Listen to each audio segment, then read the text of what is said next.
mempersembahkan sandiwara radio Babat Tanah Leluhur. Ikat kaki anak itu dan gantung di tiang itu. Sebuah kisah kolosal dari tanah leluhur ratusan tahun yang silam di tanah Pasundan yang diwarnai dengan kekerasan, ambisi, keserakahan, iri dan dengki, serta cita-cita dan cinta anak manusia.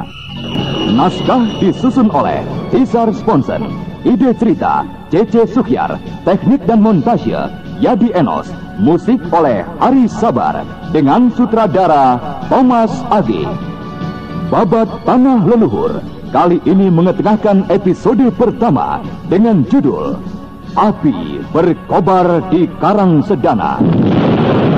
Didukung oleh Eli Ermawati sebagai Anti Wulan, Bahar Mario sebagai Raden Setakling, Chris Urspon sebagai Raden Saka Palwaguna, Hana Pertiwi sebagai Sariti, Suryadin sebagai Ki Jagalpati, Tata Burhan sebagai Sampar Angin, Rio sebagai Purbaya, Anga Sambayon sebagai Rara Angken, dan pengantar cerita Lukman Tambose. Selamat menikmati.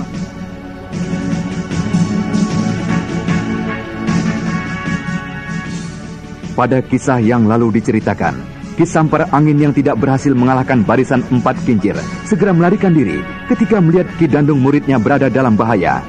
Dan Ki Pandan Sengkala yang tidak berhasil membunuh anak durhakanya kembali ke Pandansari untuk memimpin desanya bersama dengan Ki Podang dan kawan-kawannya yang telah berjanji untuk meninggalkan pekerjaan lamanya. Raden Setakling dan rombongannya yang menginap di sebuah penginapan di kota Kancarupa malamnya menemui suatu keanehan yang terjadi di sekitar penginapannya.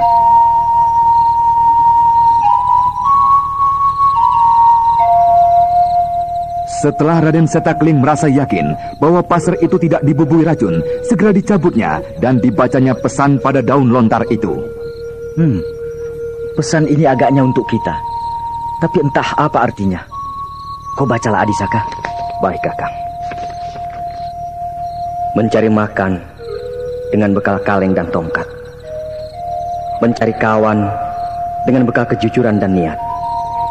Sepotong daging, semangkuk sayur dan sepiring nasi yang diberikan dengan hati bersih dan tanpa pamrih, bernilai setinggi gunung dan sedalam lautan budi, akan kami bayar dengan taruhan nyawa kami. Aneh sekali, seperti sajak seorang pengemis. Hei, pengemis? Ya, Adisaka. Ya. Apakah? Tapi tidak mungkin. Kenapa, Kakang Seta? Ada apa? Tadi sore ketika kau baru saja naik ke atas meninggalkan meja makan. Oh, pengemis yang saya beri makan itu, Paman Seta? Ya, mungkin. Adi Wulan, ketika kau baru saja naik, Raden Purbaya memberikan makan pada seorang pengemis tua yang datang meminta sedekah. Kakang, apakah mungkin pengemis itu adalah seorang sakti yang sedang dalam penyamaran? Aku tak tahu. Mungkin saja. Kakang, aku akan keluar dari sini. Kalian tunggulah. Akan kutanyakan pada orang-orang yang berjaga di sekitar penginapan ini. Tunggu, Adi Wulan. Biar kau kutemani. Adisaka dan Adi Awu, kau tunggulah di dalam sini ya. Baik, Kakang Seta. Mari, Adi Wulan.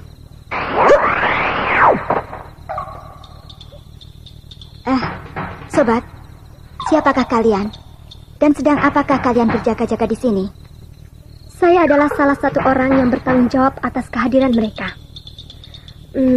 Kami mendapat perintah dari guru kami untuk mengamankan penginapan ini dari pengacau yang sebentar lagi tiba. Pengacau? Siapakah pengacau yang kalian maksudkan? Ki Darpo dan para begundalnya malam ini akan datang kemari untuk merebut pelarian dari Karang Sedana. Ki Darpo. Lalu siapakah kalian ini? Maaf. Dari pakaian yang kalian kenakan, agaknya kalian dari perguruan pengemis Tongkat Merah. Benar, Tuan. Saya adalah salah seorang murid dari perguruan Tongkat Merah. Masuklah, Tuan. Mereka kini sudah tiba. Hei, tunggu! Berhenti pencuri busuk! Siapakah kau? Mengapa kau menghalangi kami, bocah? Urungkanlah niat kalian membuat kekacauan di sini. Orang yang kau cari kini berada di bawah lindungan kami. Hei, bocah kecil. Sungguh besar sekali mulutmu. Sadarkah kau apa yang baru saja kau katakan? tinggalkan tempat ini sebelum kami melumatkan semua begundal-begundalmu. Kami sudah tahu maksud kedatanganmu. Dari mana kau tahu rencana kami ini, bocah sombong, ha? Tidak perlu kalian tahu. Kami hanya minta turunlah dari atas rumah penginapan ini. Adi Jagalpati, saat ini di hadapanmu ada seorang gadis manis memaksamu untuk segera mengurungkan niatmu. Nah, kini apa yang akan kau lakukan? Sebaiknya kita tidak usah membuang-buang waktu, Kakang Darpo. Aku khawatir mereka akan segera pergi meninggalkan tempat ini. Hei, orang yang turun bocah.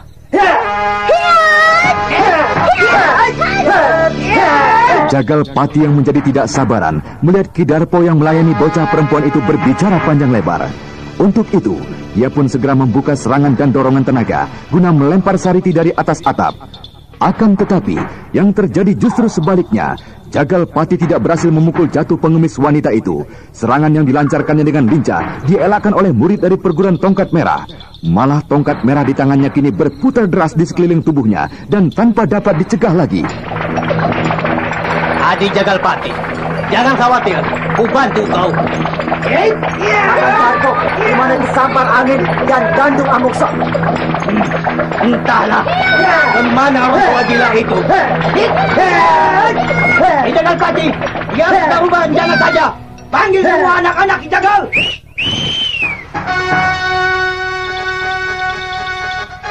Siulan Ki Jagalpati yang memecah kesunyian malam terdengar hingga keempat penjuru penginapan. Dan beberapa saat kemudian, puluhan bayangan berkelebat mendekat ke arah penginapan di mana pelarian Karang Sedana berada.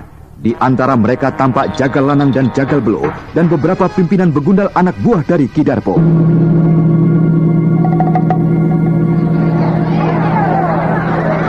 Berapa banyak kawan yang kau siapkan, bocah bodoh? Hah? Kami datang dengan 40 orang teman. Kakang Darpo, cepat selesaikan bocah suka ini. Tugas kita dapat berantakan jika Mayani terlalu lama. Kakang Seta, apakah kita akan berdiam diri saja sementara mereka mengadu nyawa untuk kita? Sabar. Kau lihatlah, gadis itu kukira masih dapat melayani Ki Darpo dan kawannya. Dan lihatlah, kawan-kawannya yang lain semuanya juga kukira akan berhasil menahan tekanan pasukan dari Karang Sedana. Iya, tapi kedua tanganku gatal sekali melihat keadaan ini, Kakang. Sebaiknya kita di sini saja, Wulan. Kita dapat segera kembali ke kamar jika terjadi apa-apa dengan Nyai Angken dan Purbaya. Ketika sedang asik berbincang sambil memperhatikan suasana pertempuran, Raden Setakling dan Anting Wulan tiba-tiba dikejutkan oleh suara kecil dari atas pohon yang tak jauh dari tempatnya. Enak sekali duduk di sini, Kek. Kau pandai sekali melompat setinggi ini. Kakang, lihat, itu di atas sana. Oh, celaka. Mengapa bisa sampai begitu? Tunggu Adi Wulan. Jangan terburu nafsu. Aku percaya dengan orang tua itu. Sebaiknya kita lihat ke dalam saja. Ayo. Hup.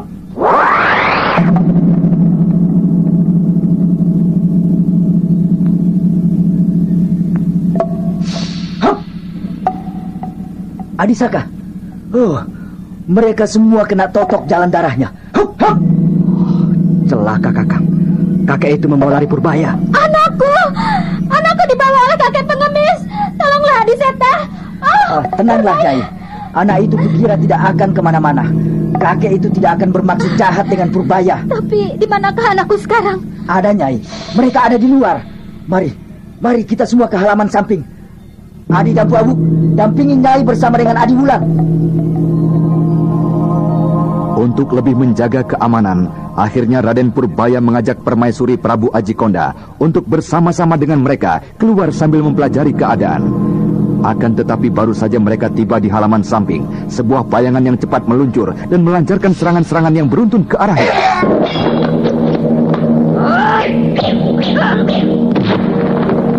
Hadapi dengan barisan 4 bintang.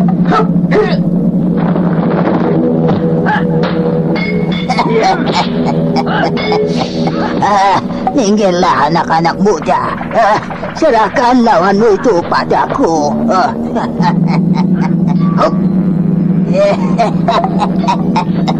Sampar angin. Kenapa kau sekarang mulai kembali menyibukkan dirimu dengan urusan anak-anak? Ayo, lepaskan mereka, Sampar angin. Sore tadi anak ini sudah memberiku makanan, sepotong daging, semangkuk sayur, dan sepiring nasi. Ternyata kau adalah pengebis sutra. Minggirlah, Bungkur. Aku akan mengambil beberapa orang yang sangat kuperlukan di sini. Sayang sekali.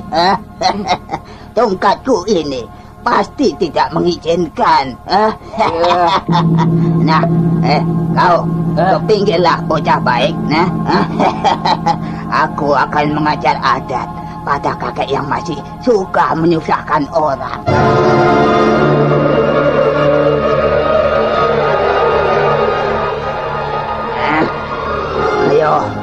Ayolah, Sampar angin. Aku sudah siap melayanimu. Pengemis rendang, sampah kota. Ku hancurkan kepalamu dengan rantaiku ini.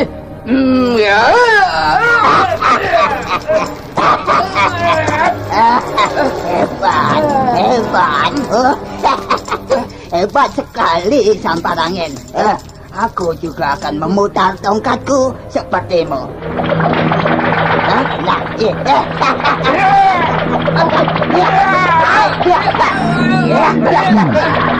Kakek pengemis itu benar-benar hebat.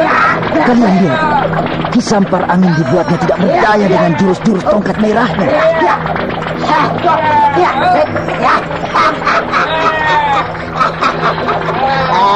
Sampar angin, ku berikan waktu bagimu untuk segera meninggalkan tempat ini. Dan jangan mengganggu mereka lagi. Saat ini aku masih belum berminat untuk bertempur. Ayo, pergunakanlah kesempatan ini sebelum aku merubah pikiranku. Kau memang unggul kali ini, Bungkur. Tapi aku akan menemuimu satu saat untuk menebus penghinaan ini.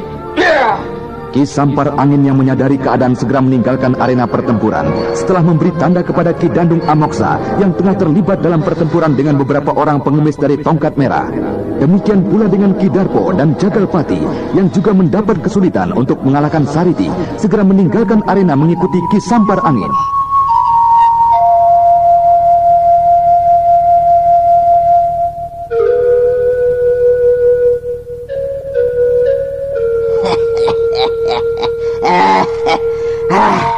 Lunas sudah hutangku, bocah. Sepotong daging, semangkuk sayur, dan sepiring nasi sudah lunas ku bayar malam ini juga. Kakek tua. Ya. Saya mengucapkan banyak terima kasih atas semua bantuan kakek. Tapi jika saya boleh tahu, dari manakah kakek mengetahui rencana mereka? Anak muda. Peristiwa apakah yang tidak dapat diketahui oleh Parang Pungkur? Apapun yang terjadi di dunia kependekaran di tanah Jawa dan Pasundan ini pasti ku ketahui. Tanyakan saja pada gurumu, siapakah aku ini? Baiklah jika demikian. Tapi ada satu hal yang ingin saya tanyakan pada kakek. Stop. Simpan saja dulu pertanyaanmu itu. Kau kembalilah beristirahat ke dalam kamarmu. Tidurlah dengan tenang. Percayalah, mereka tidak akan berani mengganggu kalian untuk sementara. Baiklah, Kek. Terima kasih. Nona, saya juga mengucapkan banyak... Cukup. Cukup kau sudah mengucapkan terima kasih padaku. Itu sudah cukup. Mereka semua muridku. Kau tidak perlu mengucapkan terima kasih satu persatu terhadap mereka. Sudah. Pergilah sana, istirahat. Ayo. Iya, Kek. Marilah, Kakang. Kita kembali ke kamar. Ayo, Cempaka, Purbaya. Terima kasih, Kek. Iya. Nah, beristirahatlah sekarang.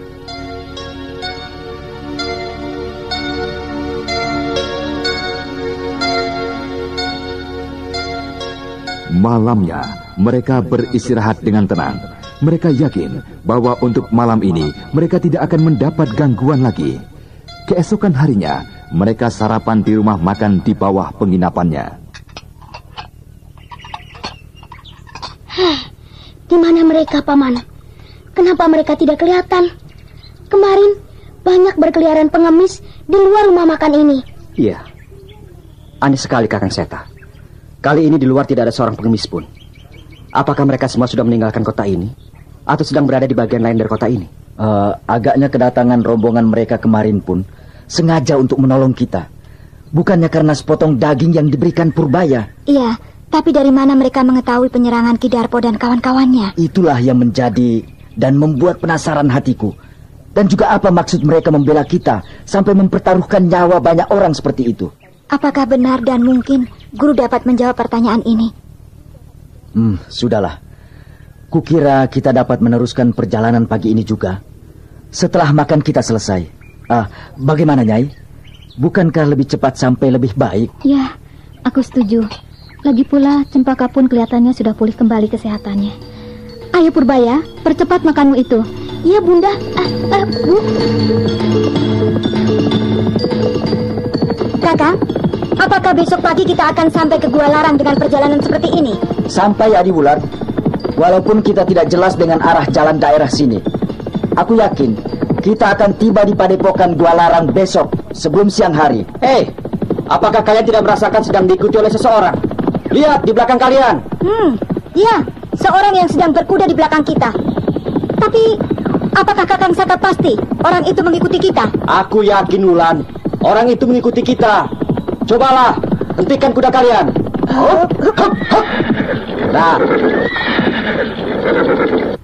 Nah, kalian lihat. Orang itu pun menghentikan kudanya. Kakang Seta. Ya? Siapakah orang itu? Apakah kau dapat melihat dengan jelas? Seperti... tidak. Bukan. Siapakah dia? Kakang mengenalnya? Tidak, Wulan. Aku tidak mengenalnya. Ayo, kita lanjutkan saja perjalanan kita. Heya!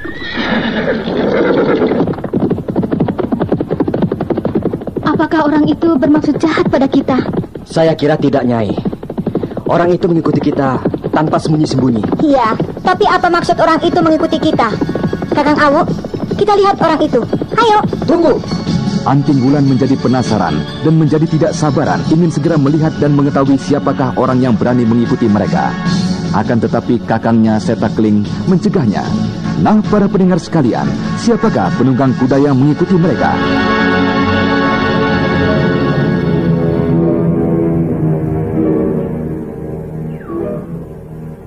Iya, tapi apa maksud orang itu mengikuti kita, Kakang? Kakang Awu, ayo kita lihat siapa orang itu. Tunggu, Adi Wulan. Untuk apakah kau merepotkan diri kembali ke sana? Orang itu jelas-jelas tidak bermaksud buruk pada kita. Kakang, aku tak dapat menahan rasa penasaranku. Maaf. Hiya! Adi Awu, jangan. Biarkan saja Wulan menemuinya sendiri. Kita tunggu saja di sini. Tapi Kakang, kita belum tahu siapa orang itu.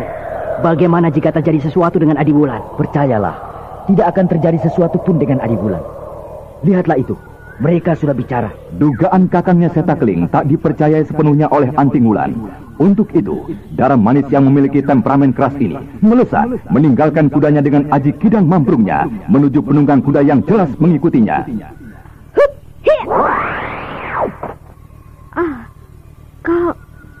Kau murid perguruan tongkat merah? Iya, maafkan saya. Saya mengikuti kalian secara diam-diam. Apa maksudmu mengikuti kami? Apakah kau bermaksud buruk? Sama sekali tidak, Nona. Saya menjalankan perintah guru untuk menemani kalian sampai ke Gua Larang dan menyampaikan surat beliau pada guru kalian. Aku tidak perlu kalian kawal. Dan malam tadi pun, aku tidak meminta bantuan kalian. Saya tahu, Nona. Tapi semua itu saya lakukan karena menjalankan perintah guru. Apakah cara kau mengikuti kami ini pun atas perintah gurumu? Jika kau memang ingin pergi ke padepokan kami, jalanlah bersama-sama kami. Ayo. Maaf. Terima kasih. biarlah saya mengikuti kalian dengan cara seperti ini. Kau lihatlah akibat perbuatanmu ini. Kau sudah menghambat perjalanan kami. Oh, kau gadis pengemis itu? Kakang, dia akan pergi ke Gua Larang menemui guru, sekaligus menemani dan mengawal kita dalam perjalanan. Itu perintah guru. Jika begitu, baik sekali. Kita dapat bersama-sama. Mari. Maaf, biarlah saya berjalan di belakang saja. Tak baik melakukan perjalanan bersama dengan cara seperti itu. Kukira gurumu pun akan kecewa melihat caramu itu. Kakang, apakah kita akan memaksa orang yang tidak suka dengan kita? Ayolah. Nanti kawan-kawanku akan menilai lain sikapmu itu. Ayo. Oh iya, sudahlah jika kau memang tidak mau. Baiklah, aku ikut. Dan maaf jika mengganggu perjalanan kalian. Ayo Kakang, kita lanjutkan perjalanan kita.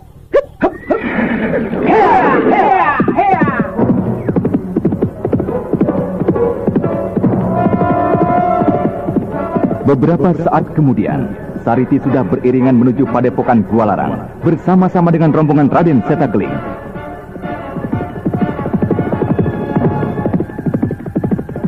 Sementara itu di Istana Karangsedana, penasihat dalam Sentana kini telah menobatkan dirinya menjadi Prabu Jaya Suntana. Saat ini Sang Prabu Jaya Suntana tengah berbincang dengan beberapa penasihatnya dan juga ditemani dengan Ki Demang Suwanda yang merupakan utusan khusus dari Ranghyang Prabu Sora dari Indraprasta untuk membantu Ki Sentana dengan 4.000 pasukannya. Tuanku Prabu, Pati Darpo telah mengalami kegagalan untuk menangkap kedua pelarian itu. Dan Aji Konda pun hingga saat ini belum didapat kepastian di mana berada dan siapakah orang bertopeng yang menolongnya. Untuk itu, saya menyarankan, untuk sementara ini, pengejaran kita hentikan saja. Kita arahkan segala usaha kita untuk mengumpulkan kekuatan. Iya. Aku setuju dengan usulmu itu, Ki Demang. Akan tetapi jika saja aku sudah mempunyai kekuatan yang cukup, apakah mungkin aku dapat mengambil kedua pelarian itu dari Gua Larang dan melampiaskan dendamku pada anak-anak murid Gua Larang itu? Kenapa tidak mungkin, Tuanku? Kenapa tidak mungkin? Tuanku khawatir karena padepokan Gua Larang itu dipimpin oleh Resi Wanayasa, Paman Mahaprabu Sana dari Galuh. Benar, Ki Demang.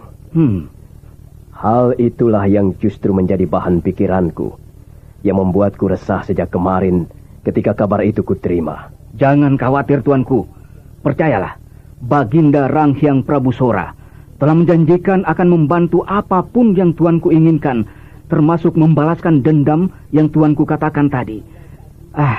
Asalkan mulai saat ini, Tuanku harus mulai menyiapkan membina paling sedikit 10.000 tentara untuk kelak dipinjamkan pada Ranghyang Prabu Sora. Ya, aku mengerti, Ki Demang.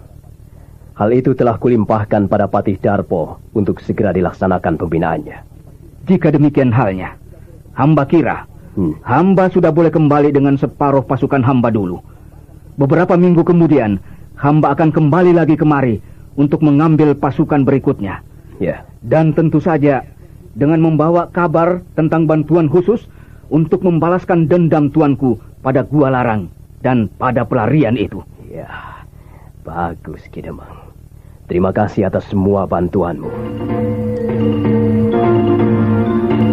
Ternyata di balik kebaikan dan bantuan yang diberikan oleh Ranghyang Prabu Sora dari kerajaan Indraprasta tersimpan pamrih besar, yaitu persetujuan dari Ki Jaya Suntana yang kini telah bergelar Prabu Jaya Suntana untuk kelak menyediakan tentara sebanyak 10.000 jiwa pada Indraprasta.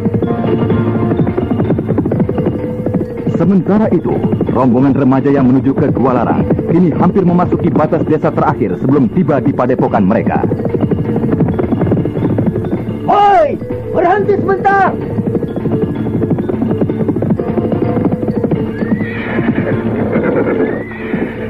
Ada apa, Kakang? Kenapa kita berhenti di sini? Kita beristirahat sebentar. Di depan kita adalah desa Sumber Opat. Desa itu adalah desa terdekat dari padepokan kita. Cukup banyak orang yang kita kenal di sana. Aku tidak ingin kita masuk ke sana dengan keadaan yang lusuh. Hal itu akan dapat menimbulkan kesan yang khusus pada rombongan ini. Jadi kita beristirahat di sini saja. Bibi, apakah kau murid dari kakek pengemis tadi? Benar, adik kecil. Ada apa? Kakek itu baik sekali, Bi. Dia berkata padaku, kelak jika ada jodoh, Dia kepingin sekali mengangkatku sebagai muridnya. Dan, hei, adik kecil, dari mana kau mendapatkan kalung ini? Kau dapat dari mana? Katakan. Hei, kenapa kau jadi marah seperti itu? Kembalikan kalungku itu, Bi. Kembalikan. Ayo, kembalikan kalung Purbaya. Tidak, anak ini pasti. Ayo, katakan, dari mana kau dapatkan kalung ini, bocah? Kembalikan kalung Purbaya, atau kau akan berhadapan denganku. Tunggu, Adiwulan. Nona, sabar dulu. Apa yang sedang kalian ributkan ini? Anak itu memegang kalung dari perguruan kami. Kalung ini adalah milik dari perguruan kami. Purbaya, dari mana kau mendapatkan kalung itu? Kalian lihat kalung ini. Mirip bukan dengan kalung yang kukenakan ini? Tapi kalung itu adalah milikku.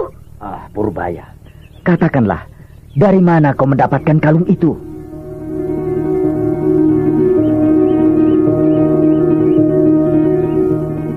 Raden Purbaya menahan kekesalan hatinya, mendapat tekanan dari kiri dan kanan. Ingin rasanya anak itu berteriak memaki mereka, tapi ibundanya Roro Angken yang berdiri tak jauh darinya, memandangnya dengan perasaan cemas dan khawatir. Jika saja benar anaknya Purbaya mendapatkan kalung itu dengan cara yang tidak terpuji. Sementara itu, Raden Setakeling mengamati kalung tersebut. Kalung yang terbuat dari kulit, yang diukir gambar 5 bulan yang saling bergandengan. Sedangkan kalung yang dikenakan Sariti nyaris tak berbeda. Hanya saja bulan yang saling menempel hanya 3 buah. Purbaya, kenapa kau tidak mau menjelaskan dari mana kau mendapatkan kalung itu? Kakek itu yang memberikan pada saya. Guru yang memberikan padamu. Kurasa tak masuk di akal.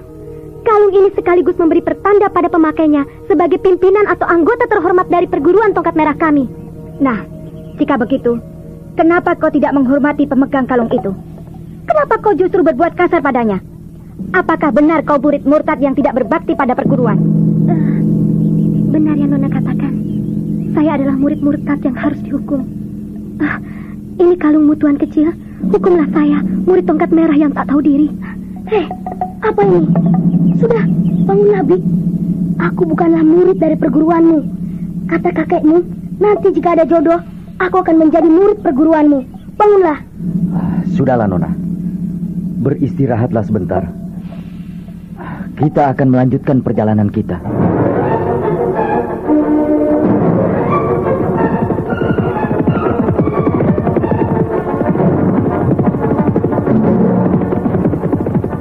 Beberapa saat kemudian, ketika senja sudah mulai turun, rombongan itu tiba di dusun yang sering dikunjungi. Dusun Sumur Opat adalah sebuah dusun kecil yang terletak hanya beberapa jam perjalanan dari Padepokan Gua Larang.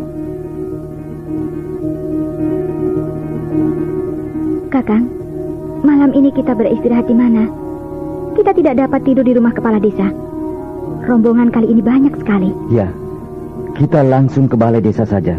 Di sana kita dapat menjumpai Aki Sura, penjaganya yang telah kita kenal. Kakang, lihat itu, Made Ludira dari bagian perpustakaan. Mau apa anak itu keluyuran sampai kemari? Iya, melihat gerak-geriknya mencurigakan sekali. Biar, akan kutegur dia. Jangan ditegur, Adi Awu. Memang agak mencurigakan sekali anak itu. Adisaka dan kau Anting, coba kau ikuti anak itu dan perhatikan saja gerak-geriknya. Aku curiga dengan bungkusan yang dibawa itu. Baik, Kakang Seta. Mari, Adiwulan. Kita jalan kaki saja.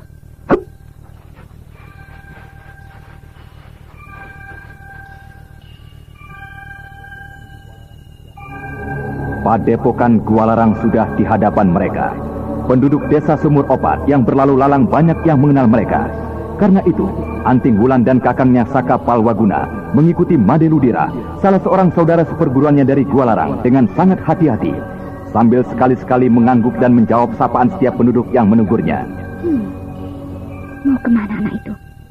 Dia terus saja. Apakah dia ingin keluar dari Sumur Opat ini? Kukira tidak, Adiwulan. Jika dia harus pergi keluar dari Sumur Opat, untuk apa dia melalui pusat keramaian desa ini? Kau betul, Kakang. Lihat, dia menuju ke arah rumah besar di ujung desa ini. Aku curiga sekali dengannya, Kakang. Betul. Terutama dengan bungkusan yang dipegangnya dengan sangat hati-hati sekali. Rumah siapakah itu, Kakang? Itu adalah lumbung padi yang telah tidak terpakai lagi, Adiwulan. Ayo, kita coba dekati. kita dapat mengintipnya dari samping lumbung itu, Adiwulan. Ayo.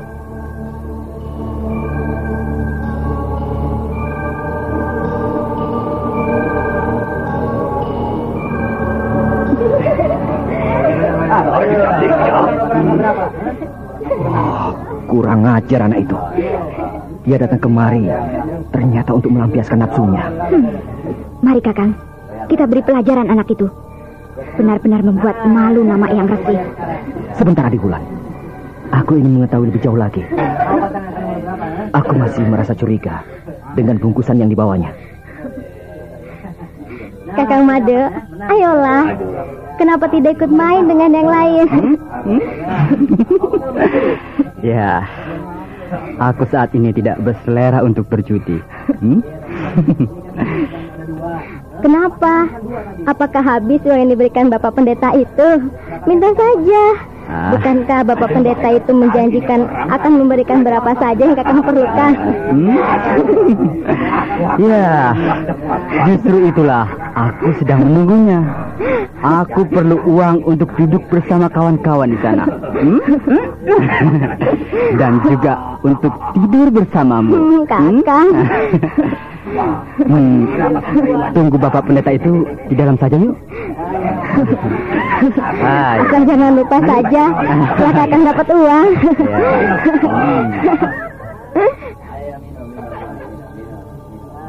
Setan, iblis bejat, kubunuh anak itu. Anting Wulan yang melihat ulah dari Made Ludira, salah seorang saudara seperguruannya di Gua Larang, menjadi menggelegak emosinya. Dan ketika saja gadis itu siap untuk melompat, Saka Palwaguna yang berada di sampingnya segera mencegahnya. Sebelah tangannya memeluk tubuh Anting Wulan, dan tangannya yang lain menutup mulut gadis yang sedang kalap itu. Tenang, agaknya di sini telah terjadi satu peristiwa yang lebih dari sekedar perbuatan kotor Made Ludira.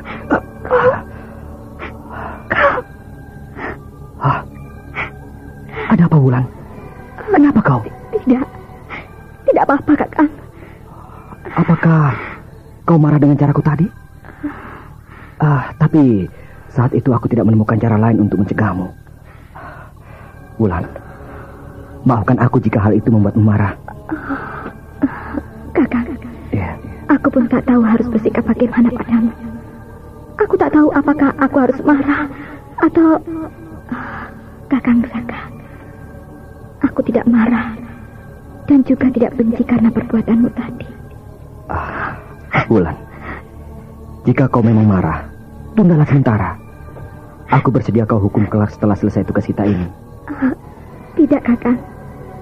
Mari kita lihat apa yang akan terjadi dengan anak bejat itu. Awas, merunduk Anting.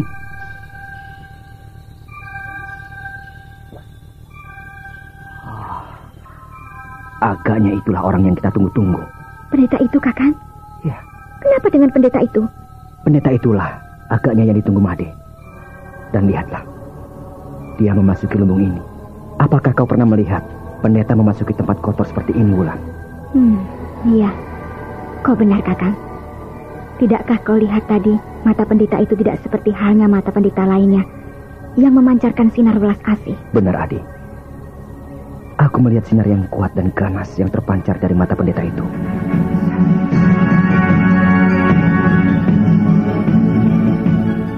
Pendeta bertubuh tinggi besar dengan tongkat besar yang ada di tangannya masuk ke dalam lumbung desa yang sudah tak terpakai lagi. Dan ketika pendeta itu tiba di dalam, semua laki-laki bertampang seram yang semula sibuk berjudi seketika terdiam. Tidak ada satu orang pun yang berani mengeluarkan suara.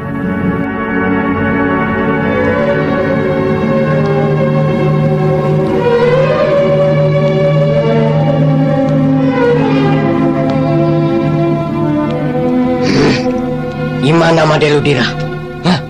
Aku mencari orang itu. Apakah dia sudah datang? Tuan Pendeta sudah datang. Saya sudah sejak tadi menunggu di sini. Sebaiknya kita bicara di tempat lain saja. Ayo, cepat. Kutunggu kau di luar. Kenapa kalian semua diam saja? Ayo, teruskanlah permainan kalian.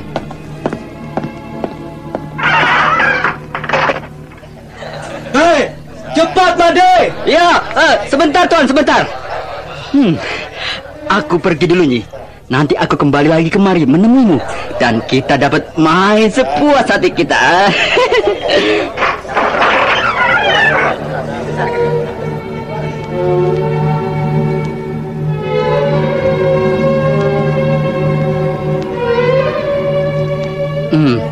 Kenapa tidak di sini saja, Tuan Pendeta? Apakah Tuan tidak membawa uangnya? Maaf, jika Tuan tidak membawa uangnya, saya tidak akan memberikan kitab ini. Saya mendapatkan kitab ini dengan resiko yang besar. Jangan khawatir, aku akan memberikan imbalan sesuai dengan yang kujanjikan. Tapi aku akan melihat dulu, apakah kau membawa barang yang benar-benar kubutuhkan, Tuan dapat melihatnya nanti, Tuan. Ayo, kemana kita akan pergi? Itu, kita ke pinggir sungai kering di sana itu. Ayo.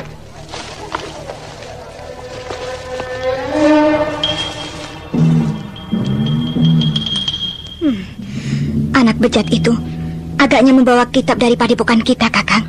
Iya, aku kira begitu. Kakang, tahukah Kakang siapa pendeta itu? Agaknya pendeta itu bukan dari biara di sekitar sini. Kau benar, Adiwulan. Pendeta itu berasal dari tanah Jawa bagian tengah. Agaknya dia orang Mataram. Kau perhatikan ikat kepala yang dikenakannya. Lihat, Kakang. Mereka berhenti di pinggir sungai kering itu. Awas, hati-hati, Adiwulan. Jangan terlalu dekat. Kukira pendeta itu bukanlah orang sembarangan. Gunakan saja ilmu 4 arah pembeda gerak. Kita akan dapat mendengarkan semua pembicaraan mereka dari sini. Baik, Kakang.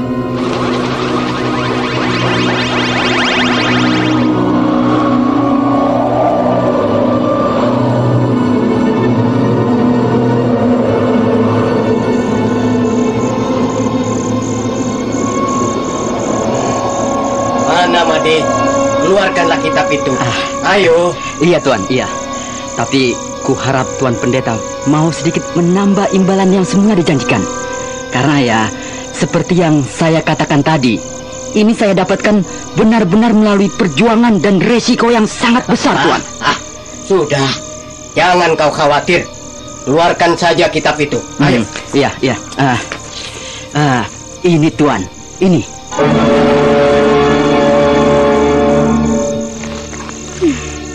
Kurang ajar. Itu kitab kincir metu, Kakang. Pengkhianat. Adiwulan, tenang. Tenangkanlah dirimu. Kita masih mempunyai waktu. Kita lihat saja dulu. Aku ingin tahu lebih jauh siapakah sebenarnya pendeta itu.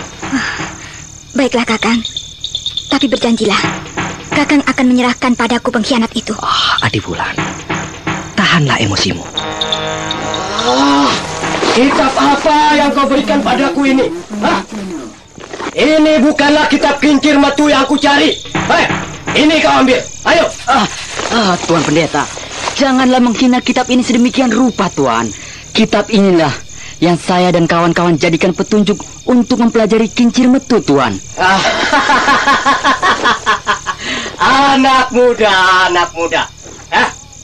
Jika hanya untuk kitab seperti itu, buat apa aku jauh-jauh datang kemari, Tuan, bukankah semula Tuan katakan pada saya, Tuan akan memenuhi undangan guru dalam upacara sembahyang itu, Tuan? Jadi kau pikir aku benar-benar akan ikut bersembahyang untuk keperluan Karangsedana? Untuk keperluan orang lain? Biarlah Karangsedana mengalami kemarau. Apa urusannya denganku? Jika memang si tua Wanayasa gurumu itu ingin meminta hujan untuk mengembalikan kesuburan di Karangsedana, biarlah dia meminta bersama-sama pendeta-pendeta lain yang memang kurang pekerjaan seperti gurumu itu. Jadi Tuan datang kemari benar-benar untuk... Dengar, Made. Kitab yang kau bawa ini tidak lebih dari salinan dasar dari ilmu kincir metu yang telah disederhanakan oleh si tua Wanayasa untuk murid-murid bodoh sepertimu. Kau selamanya tidak akan bisa jadi seorang yang tangguh jika kau mempelajari kitab seperti itu. Kau menghinaku, Tuan Pendeta. Janganlah Tuan ulangi perkataan-perkataan yang menyinggung seperti tadi, Tuan. Aku dapat berbuat apapun dengan Tuan di tempat yang sepi ini. Anak bodoh. Apa yang dapat kau berbuat denganku di tempat sepi? Meremukkan mulutmu yang lancang itu sudah pasti. Ini kau rasakan pendeta lancang. Ayo. Lepaskan aku. Lepaskan tanganku. Lepaskan. Ayo, pukul aku. Remukan mulutku, anak muda. Baik. Baik, kau boleh ulangi lagi. Nah, ayo, seranglah aku. Kali ini aku akan memuaskan hatimu. Ayo. Baik. Baik.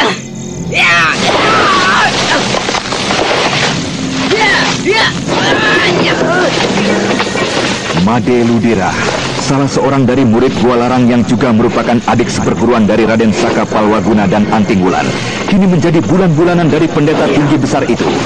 Pukulan-pukulan yang dilancarkan dengan tenaga dalam yang sepenuhnya seakan kandas begitu menyentuh tubuh pendeta itu. Apakah kau belum juga puas, anak muda? Dengarlah, Made. Jika kau berhasil mendapatkan kitab itu, aku akan memberikan ini untukmu.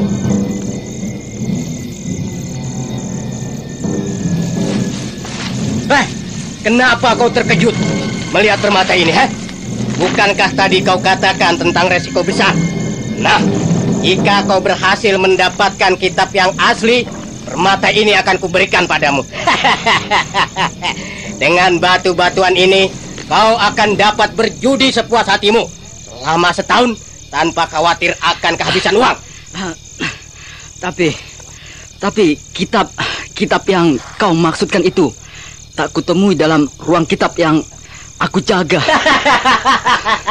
Sudah pasti. Bukankah sudah kukatakan, kitab itu pasti disimpan langsung oleh si tua Wanayasa.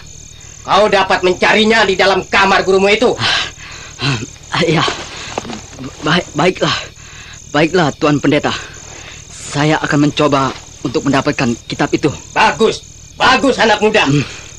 Tapi jika saya sudah berhasil mendapatkannya, di mana saya segera dapat bertemu dengan Tuan? Kau datanglah ke tempat ini. Aku akan berada di sekitar sini. Bawalah kitab itu kembali. Aku tidak memerlukan yang seperti itu. Untuk sementara, biarlah permata ini kupegang. Nanti akan segera menjadi milikmu jika kitab itu sudah kau dapatkan. Baiklah, saya segera kembali saja ke Padepokan. Nah, berangkatlah anak muda.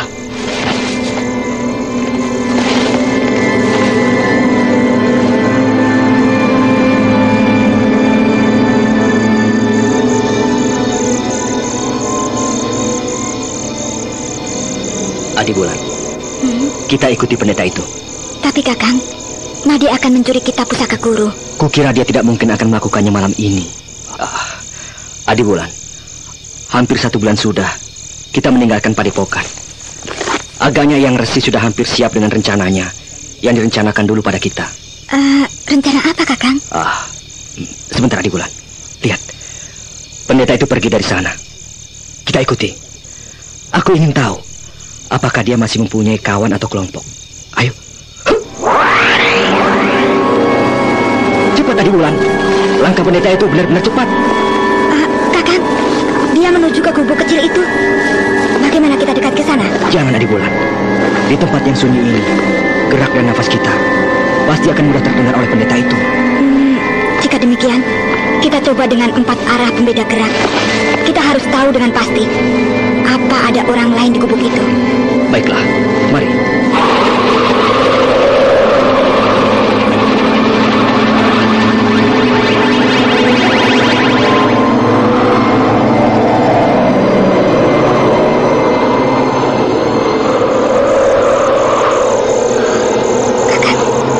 Agaknya tidak ada seorang pun di tempat itu. Pendeta itu hanya seorang diri, Kakang.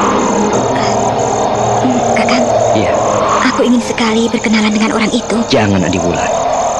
Jika orang ini mempunyai kelompok, aku ingin mengetahuinya secara tuntas. Aku akan keluar menjumpainya. Aku akan bertanya pada orang itu tentang sesuatu yang tak ada hubungannya dengan kitab itu, Kakang. Dan aku akan berusaha menyembunyikan ciri-ciri perguruan kita. Adiwulan, tapi pendeta itu adalah orang yang amat sakti. Percayalah pada aku, Kakang. Mereka tidak akan mengetahui siapa aku. Ya, Pergilah sana. Aku menunggu di sini. Terima kasih, Kakang. Aku akan pergi.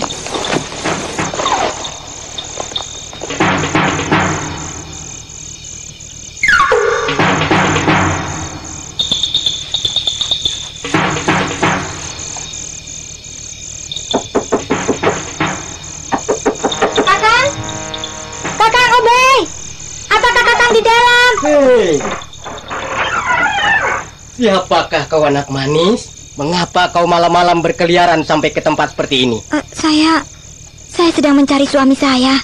Saya adalah penduduk desa Dujung Sawah ini, Tuan. Mencari suamimu sampai ke sini? Hah? Berterus teranglah, anak manis. Aku mencurigaimu. Lepaskan saya! Lepaskan saya! Gadis manis dan cerdik, murid padepokan Gua Larang itu sudah menduga akan datangnya serangan dari pendeta tinggi besar yang bertujuan untuk membongkar kebohongannya. Akan tetapi, Anting Wulan segera mengendorkan seluruh saraf-saraf kekuatannya yang berisi cadangan kekuatan dalamnya. Oleh karena itu, Anting merasakan cekalan tangan pendeta itu. Apakah salah saya? Apa salah saya? Lepaskan saya! Saya tidak bersalah! Lepaskan! Lepaskan! Lepaskan saya! Ternyata kau benar-benar seekor kelinci yang tersasar mencari suami. Tuhan, lepaskan saya! Sakit sekali, cekalan tangan Tuhan. Dah, pergilah sana. Jangan ganggu aku. Tapi, apakah benar Tuhan tidak melihat suami saya? Apa suamimu itu kurang waras? Sampai-sampai kau paksa dia tinggal di rumah. Iya, benar Tuhan. Jika begitu, kenapa kau harus susah dan repot merawatnya? Tinggalkan saja laki-laki seperti itu. Kau dapat mencari ganti laki-laki lainnya. Tidak mungkin, Tuan Pendeta. Saya begitu mencintainya. Saya tidak mungkin meninggalkannya. Dia ayah dari satu-satunya anak saya. Tuan Pendeta, apakah Tuhan dapat menolong menyembuhkannya? Jika Tuhan dapat menolongnya, saya akan mencarinya, dan besok atau lusa saya akan menyerahkan suami saya itu pada Tuhan. Aku tidak mempunyai banyak waktu, anak manis. Besok sore mungkin aku sudah tidak berada di sini. Malam ini aku sedang menunggu guruku. Guru Tuanku.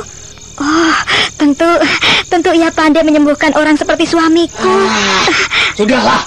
Sudah cukup aku melayanimu, anak manis. Kau lihat, aku sudah mulai bosan dengan kehadiranmu. Ayo pergi. Baik, Tuhan. Wulan, kau benar-benar membuatku cemas ketika pendeta itu mencengkram tanganmu. Iya, Kakang. Aku mengetahui dari pendeta itu bahwa saat ini ia sedang menunggu kedatangan gurunya. Iya, aku sudah dengar semuanya, Wulan. Aku melihat sambil mengeterapkan aji 4 arah pembeda gerak. Akan tetapi, sayang sekali, kau tidak berhasil mengorek keterangan tentang siapa dia dan dari perguruan mana asalnya. Aku tak dapat memaksanya, Kakang. Dia sudah terlanjur kesal dan jadi tak senang dengan kehadiranku. Akan tetapi, aku mendapatkan sesuatu yang dapat melacak asal-usul pendeta itu, Kakang. Adi Wulan, apa itu?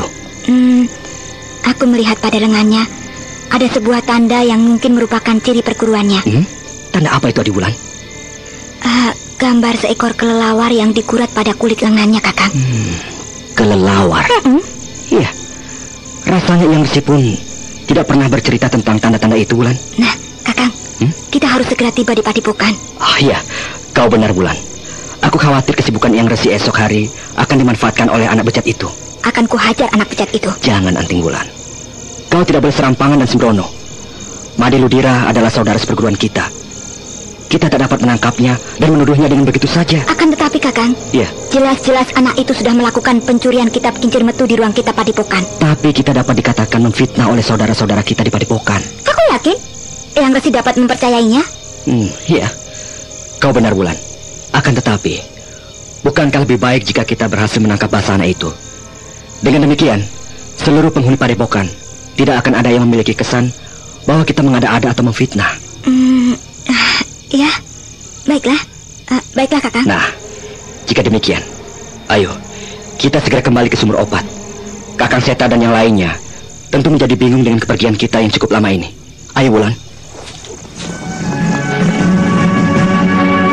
Kedua remaja yang telah berhasil menyelidiki gerak-gerik dari Made Ludira akhirnya kembali ke sumur obat menemui rombongan mereka.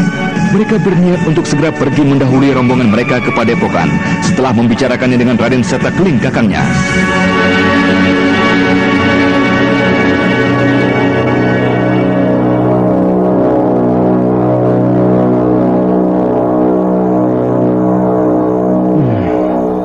Hal ini tidak bisa dibiarkan. Benar-benar gila anak itu. Adisaka, apakah kau dapat menerka gerakan pendeta itu ketika memberi hajaran pada Made Ludira? Tidak, Kakang Seta. Gerak yang dilakukan oleh orang itu hanya gerakan lumrah, akan tetapi berisi dengan kekuatan yang hebat. Menghadapi Made yang jauh tingkatannya, ia sedikit pun tidak mengeluarkan gerak ataupun jurus ciri perguruannya. Mudah-mudahan saja Eyang Resi mengetahui ciri yang kulihat di lengannya. Kukira gambar itu hanyalah sekedar guratan biasa yang sengaja dibuat, Adi Wulan. Sebab selama ini kita tak pernah tahu tentang tanda-tanda seperti itu. Iya, Eyang Resi memang tidak pernah bercerita tentang ciri-ciri perguruan yang seperti itu. Iya. Jadi bagaimana? Bukankah aku sebaiknya mendahului Kakang ke Padepokan itu bersama dengan Adi Anting Wulan? Ya, kukira itu satu-satunya jalan terbaik untuk menyelamatkan kitab itu, Adisaka. Akan tetapi, kau tidak perlu berangkat saat ini juga. Kau dapat beristirahat beberapa saat. Nanti ketika fajar mulai menyingsing, nah, barulah kau berangkat. Dengan Kidang Mangpurung, kau akan dapat tiba di sana sebelum hari menjadi terang betul. Dan Eyang Resi belum meninggalkan kamar semadinya. Baik, Kakang. Adi Wulan, ayo kita istirahat.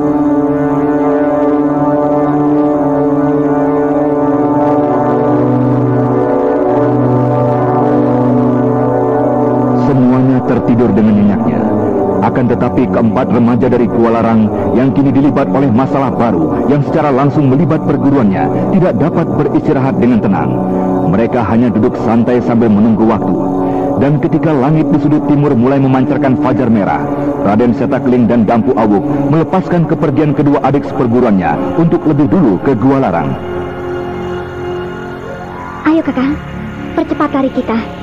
Aku khawatir karena terlambat kita dalam perjalanan ini, kita akan menyesal selama-lamanya.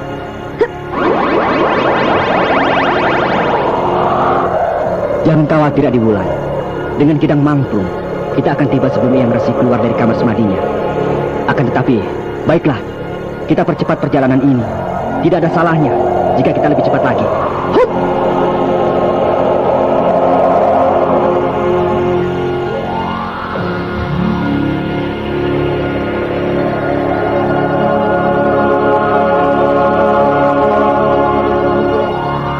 Padepokan Kualarang adalah sebuah tempat di mana para anggota dan murid-muridnya menimba ilmu, baik lahir maupun batin.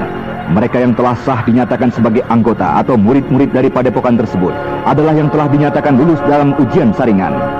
Padepokan mempunyai suatu keistimewaan yang sangat khusus yang tidak dimiliki oleh padepokan-padepokan lain di tanah Jawa. Hampir setiap tahun padepokan tersebut dikunjungi oleh Mahaprabu Sana, Maharaja besar di tanah Pasundan. Karena pimpinannya adalah Eyang Resi Wanayasa, merupakan paman dari Mahaprabu Sana. Kakang, lihatlah itu padepokan kita. Iya. Rindu sekali aku rasanya pada alam ini. Lihatlah, Kakang, sungai kecil yang mengitari pagar padepokan kita. Dan lihat, tanaman sayur mayur di sepanjang dan di sekitarnya masih dapat tumbuh walaupun kemarau melanda sampai ke tempat ini. Iya, Adi Anting.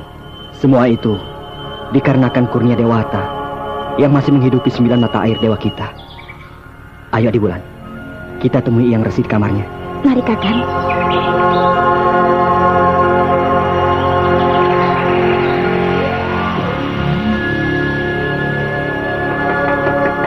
Eyang, Eyang, kami datang, Eyang. Oh, masuklah anak-anakku. Sembah dan rindu kami haturkan pada Eyang. Iya. Demikian pula dengan aku, Wulan.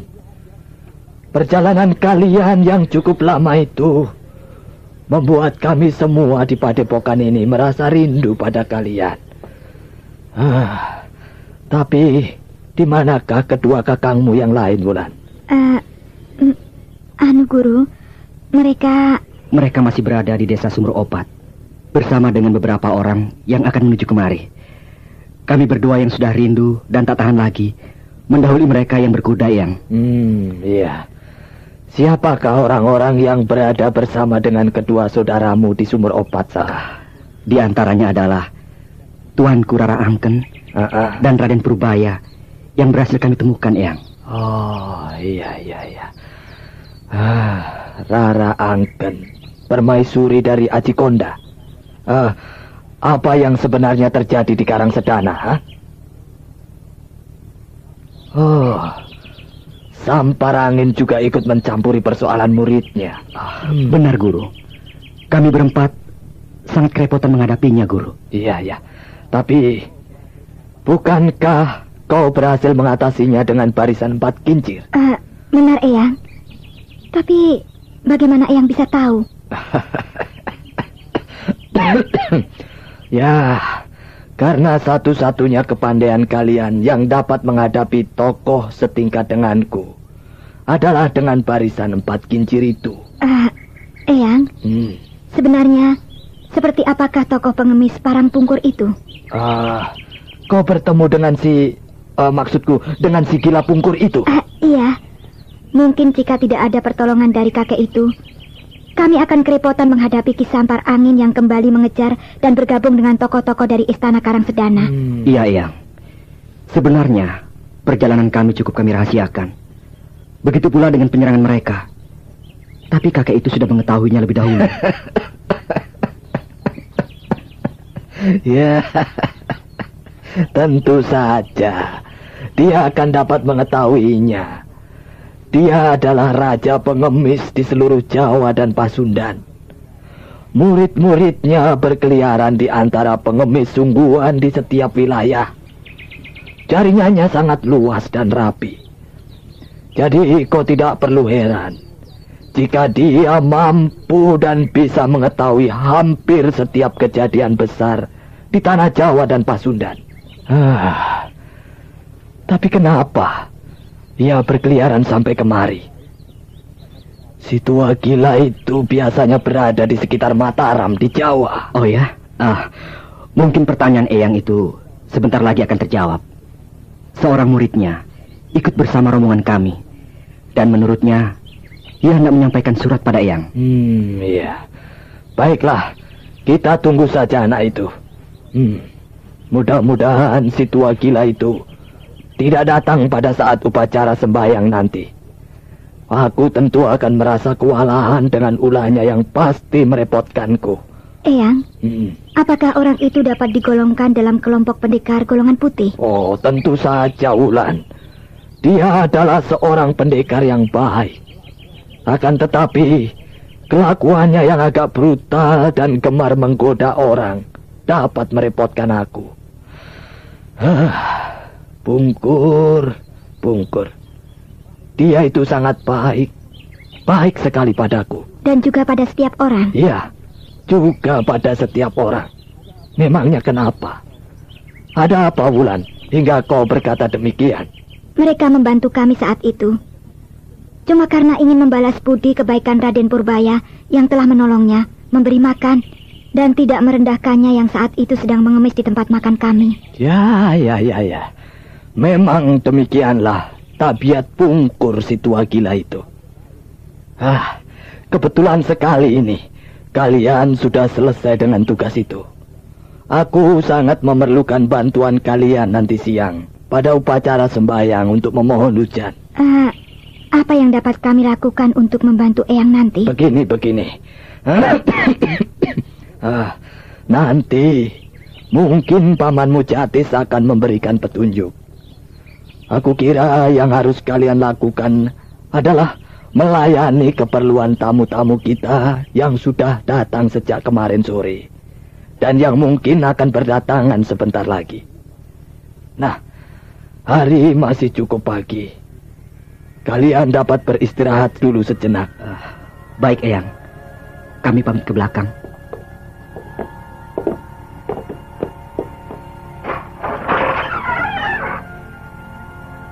Kakang, Ya. kita mencari Adi Madirudira. Iya, kita akan mencarinya. Dan kemudian memperhatikan gerak-geriknya. Baru saja kedua remaja hendak menuju ke belakang padepokannya, dari arah samping kanan ruang utama terdengar teriakan beberapa orang anggota padepokan. Ada apa? Kamu telah terjadi sesuatu. Hah? Ada apa? Pagi-pagi kau berteriak seperti orang gila. Celaka, Paman. Di kamar tamu kita kedapatan ada yang meninggal. Hah? Ada yang meninggal? Iya. Siapa yang meninggal? Seseorang pendeta tamu kita. Celaka. Bagaimana itu bisa terjadi? Saya tidak mengerti, Paman Gadis. Tiba-tiba saja di ruang tamu terjadi kegemparan ketika mereka menemukan seorang di antara mereka meninggal dalam keadaan tubuh yang menghitam, Paman. Agaknya orang itu mati karena keracunan. Beritahu Eyang Resi. Ya, aku segera ke sana. Adi Bulan, ayo kita lihat ke sana.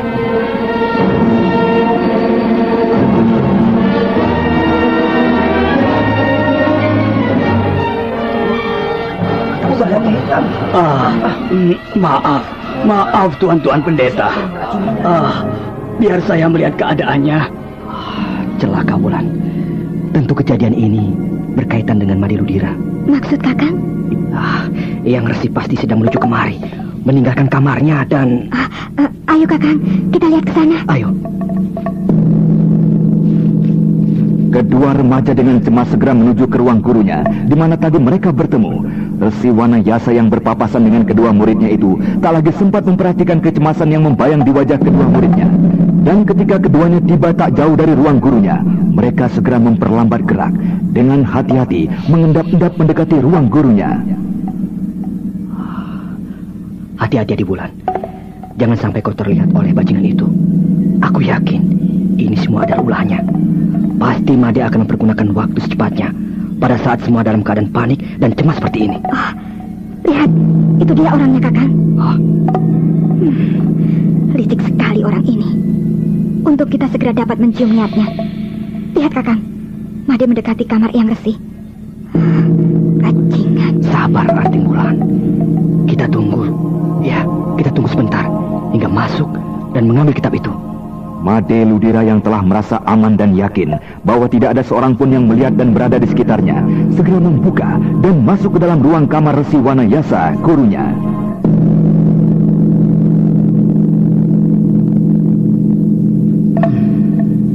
Ya, pasti kitab itu diletakkan di peti ini. Biar ku coba membukanya.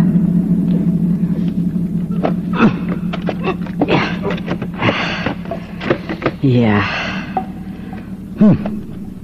Ini ada beberapa buah kitab.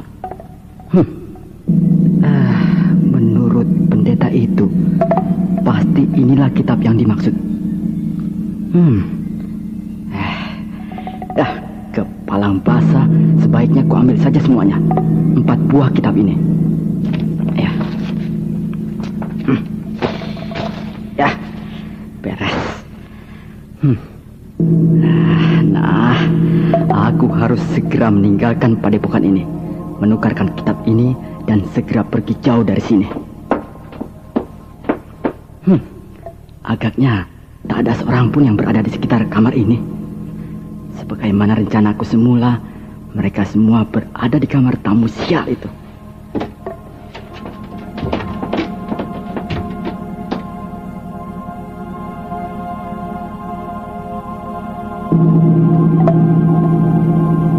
Ayo Kakang, anak itu sudah membawa kitab itu keluar dari kamar Eyang Resi. Baiklah, mari Adi Bulan. Tunggu Adi Made. Kakang Saka dan Adi Wulan, rupanya kalian sudah kembali ke padepokan. Baru saja Adi Made. Apakah Adi Made tidak mengetahui ada pembunuhan di kamar tamu kita? Pembunuhan? Iya. Siapakah yang terbunuh Kakang Saka? Salah seorang pendeta yang menjadi tamu kita. Ayolah, kita melihat ke sana Adi Made. Lebih baik kalian pergi dahulu saja. Nanti aku menyusul setelah aku mengambil peralatan untuk persiapan tempat upacara di belakang. Adimade, kenapa Adimade tidak tertarik? Paman Sanip, Paman Calung, kemari sebentar. Hei, mau kemana kau maling?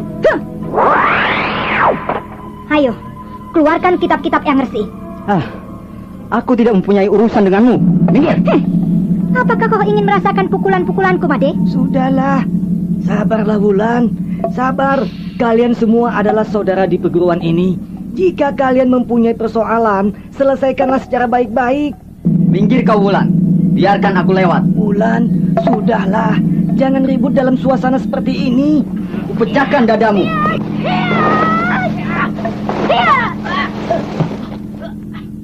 Berhenti! Anak gila. Ada apa kalian ribut dalam keadaan seperti ini? Guru, Wulan memukulku, Guru. Dia menghalang-halangi aku yang hendak pergi melihat kejadian di kamar tamu kita. Manusia busuk. Kau kira kau dapat lepas dari tanganku? Wulan, kenapa kau membuat keributan? Paman akan menyesal jika membiarkan anak setan ini pergi meninggalkan tempat ini. Ayo, keluarkan isi bajumu sebelum aku yang memaksanya. Made Ludira, ada apa denganmu? Apa yang telah kau lakukan? Saya akan jelaskan pada Paman semuanya. Nanti Paman, jika kedua orang itu sudah tak ada lagi. Saka dan Wulan, kalian pergilah dari sini. Tinggalkan tempat ini. Baiklah. Saya akan segera meninggalkan tempat ini. Kau tidak akan kulepaskan, Made. Berhati-hatilah. Kau juga tinggalkan tempat ini, Adi Calung. Baiklah, Kakang Jatis. Nah, katakanlah padaku cepat, Made. Apakah kau sudah membuat suatu kesalahan? Iya, Paman. Kedua anak itu mencurigai aku, Paman.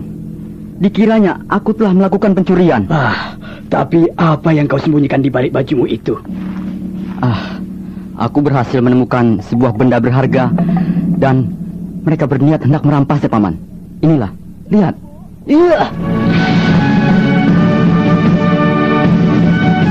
Dengan tenangnya, Made Ludira merogoh saku dalamnya. Akan tetapi, ketika tangannya dikeluarkan, segera diayunkan ke wajah Mbah Jatis yang merupakan gurunya sendiri. Mbah Jatis tidak menyangka akan perbuatan Ludira, seketika menjadi gelagapan. Yang merasakan pandangan dan tubuhnya seakan-akan menjadi kehilangan bobot.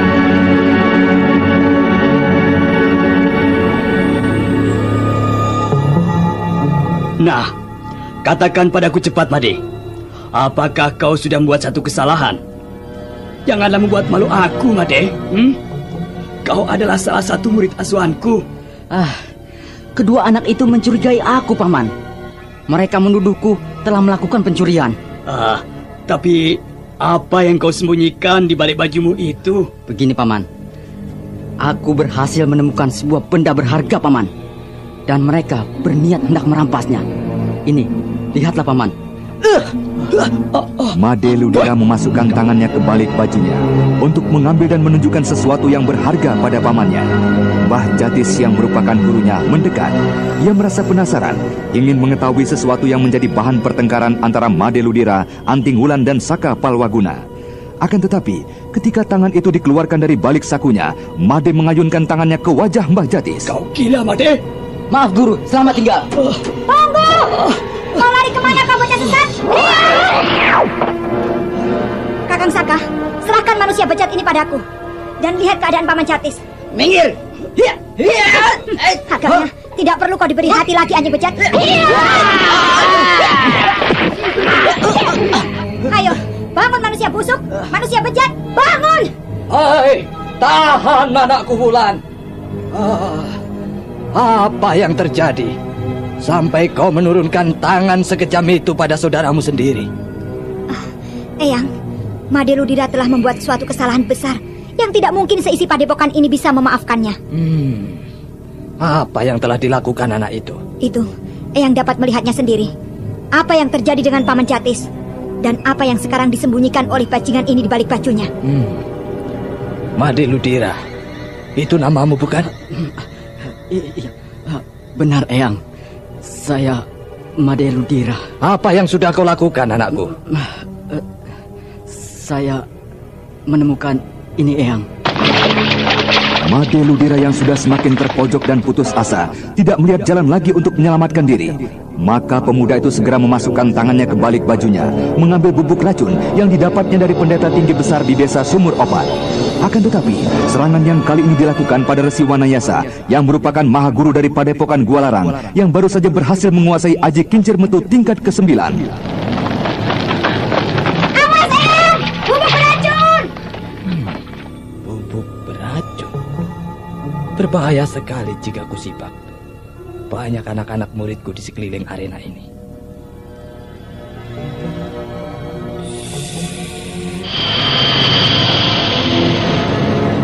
Mahaguru dari Padepokan Gualarang itu kemudian menghisap bubuk yang bertebaran di sekitarnya. Bubuk beracun itu pun tampak seperti berlomba masuk ke dalam mulut dari Resi Wanayasa. Dan segera setelah udara di sekitarnya menjadi bersih, Resi yang arif itu pun segera melenting melompat menjauhi murid-muridnya dan mengeluarkan bubuk yang dihisapnya tadi.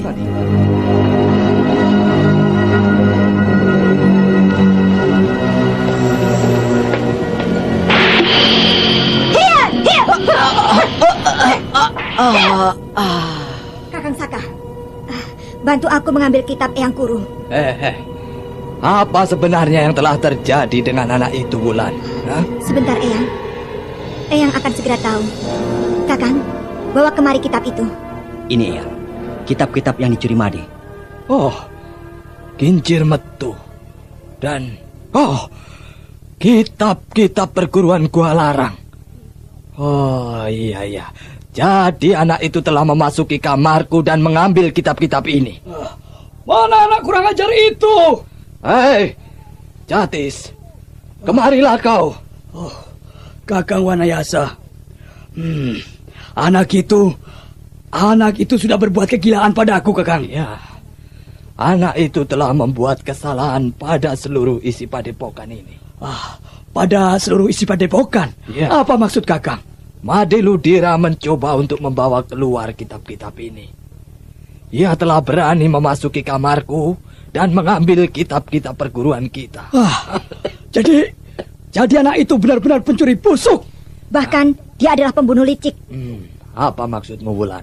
Untuk berhasil memasuki kamar Eyang, ia memancing semua isi padepokan ini, termasuk Eyang, untuk menjauhi dan meninggalkan kamar ini. Kau jangan menuduh sembarangan, Wulan. Anak itu memang telah melakukan kesalahan besar, mencuri kitab perguruan kita. Tapi kau tidak dapat menjatuhkan tuduhan seenaknya. Belum tentu anak itu yang melakukan pembunuhan pada tamu kita. Paman, kedatangan saya yang mendahului Kakang Seta dan Kakang Awu adalah guna membongkar kebusukan anak itu. Ya, marilah Jatis, dan kalian berdua ikut ke kamarku.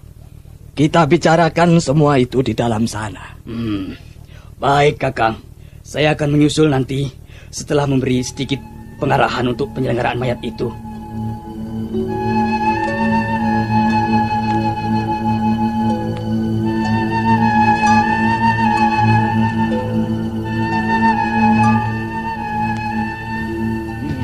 Masuk dan duduklah di sini, Jatis. Kita akan segera mendengarkan cerita dari kedua anak kita. Ayolah, Saka, berceritalah kau. Bukankah kau juga mengetahui semua masalah ini? Benar, Eyang. Sesungguhnya lah, saya mengetahui niat buruk dari Made Ludira itu. Akan tetapi, saya tak dapat datang dan menuduh dengan begitu saja. Saya bermaksud akan menangkap basah Made Ludira. Malam itu, ketika saya baru saja tiba di desa Sumur Opat, saya melihat Made berjalan sambil memeluk sebuah bungkusan kain kecil. Setelah mendapat izin dari Kakang Seta Keling, kami berdua kemudian mengikuti Made yang mencurigakan itu, Eyang. Kemudian Saka Palwaguna menceritakan semua pengalamannya ketika mengintai perbuatan Made di desa Sumur Opat dan kemudian mengintai pendeta tinggi besar yang ditemui Anting Wulan sampai pada guratan gambar kelelawar di lengan pendeta itu. Jika kau memang mengetahui rencana dari anak busuk itu, mengapa kau tidak menceritakannya pada kami hingga terjadi kejadian yang fatal seperti ini? Kakang, dengan demikian kedua anak ini juga turut bersalah. Paman Jatis, jika kami datang dan menuduh atau bahkan menangkap anak itu, tentu kami akan disalahkan seisi padepokan ini. Dan kami berdua akan dianggap memfitnah. Ya, tapi dengan caramu itu, jadi berakibat seperti ini. Kau dapat melaporkan perbuatan anak itu padaku, dan aku sebagai pengasuhnya yang langsung akan mempertimbangkan hal itu. Mana mungkin hal itu dapat terjadi, Paman Jatis? Saya tak dapat menang jika tanpa bukti. Peristiwa tadi saja dapat dijadikan contoh. Made yang saat itu sudah tertangkap basah oleh saya, jelas-jelas sudah terbukti. Saya masih tak dapat berbicara banyak. Paman menyingkirkan saya. Sudahlah Jatis. Sudahlah Wulan. Kita memang tidak dapat menolak apapun yang telah digariskan oleh Dewata. Pembunuhan itu agaknya memang sudah harus terjadi. Sekarang yang justru menjadi masalah adalah kehadiran tokoh yang benar-benar amat merisaukan hatiku. Eyang, siapakah mereka itu? Apakah Eyang dapat mengetahui ciri-ciri orang itu dari gambar kelelawar yang berada di lengannya? Saat itu kira-kira 30 tahun yang lalu. Pamanmu Jatis juga belum masuk ke perguruannya. Perguruan kami, yaitu Cakrabuana. Ya, Cakrabuana. Saat itu hiduplah seorang tokoh yang amat puas dan ganas. Tak ada seorang pun yang dapat mengatasi kesaktiannya. Namanya, tak seorang pun yang tahu, begitu juga asal-usulnya. Dia hadir dengan begitu saja di tanah Jawa ini. Malang melintang dan menjatuhkan semua tokoh sakti di tanah Jawa dan Pasundan ini. Orang itu dikenal dengan nama Si Jerangkong Hidup. Karena bentuk tubuhnya saat itu bisa dikatakan lebih mirip dengan mayat daripada manusia hidup. Tubuhnya hanyalah terdiri dari tulang yang hanya sedikit dibungkus kulit.